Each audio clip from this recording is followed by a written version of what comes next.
அதிபதி அப்ப எத்தனை குடையவன் வராரு மேசத்துக்கு? அப்ப மேசத்துக்கு 2 குடையவன் 7 குடையவன். ஓகேங்களா? அப்ப குடும்பாதிபதி அவர் தான், கலத்திரக்காரன் அவர் தான், சமூக அவர் தான், கூட்டாளி அவரே தான். ஓகேங்களா? அவருக்கு வந்து என்ன பண்றாரு, கண்ணியில வந்து பாத்தீங்கன்னா சுக்கிரபகம் என்ன இருக்காரு, இந்த ராசி சொல்லி தொடங்கிற ஒவ்வொரு ராசியும் சொல்ல மாட்டேன் அப்படி சொல்லிட்டே வந்துடும், புரிஞ்சுக்கலாம். கண்ணியில வந்து இருக்காரு, அதாவது கண்ணில் நீச்சமா இருக்காரா? நீச்சம் கிடையாது.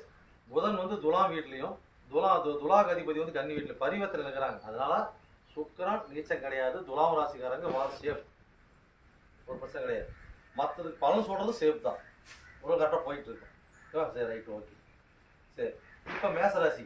இப்போ மேசராசி பார்த்தீங்கன்னாக்கா அவர் வந்து 7 குடையவன் 2 குடையவன். எங்கே இருக்காரு? பரிவர்த்தனையில் தனுசா 6ல் இருக்கார். ஓகேங்களா? சரி, ரைட். இப்போ இந்த காலகட்டங்களில் மேசராசிக்காரெல்லாம் பார்த்தீங்கன்னாக்கா குடும்பத்தில் பார்த்தீங்கன்னா பொருளாதாரம் கொஞ்சம் நெருக்கடி கொடுக்குறதும், கொஞ்சம் கொடுத்து வாங்குறது பிரச்சனை கொடுக்குறதும், இதெல்லாம் வருமானம் கேட்டாக்கா வரும். அப்போ ஒன்று கட்டணம்னா ஒன்று வரும், ஒன்று வந்தால் ஒன்று நான் கொடுக்கணும் அப்படிங்கிற மாதிரி இருக்குமா? இருக்கும். அதே மாதிரி பார்த்தீங்கன்னாக்கா கணவன் மனைவிக்குள்ள ஒரு மிஸ் அண்டர்ஸ்டாண்டிங் நடக்கிறது, சின்ன சின்ன ஒரு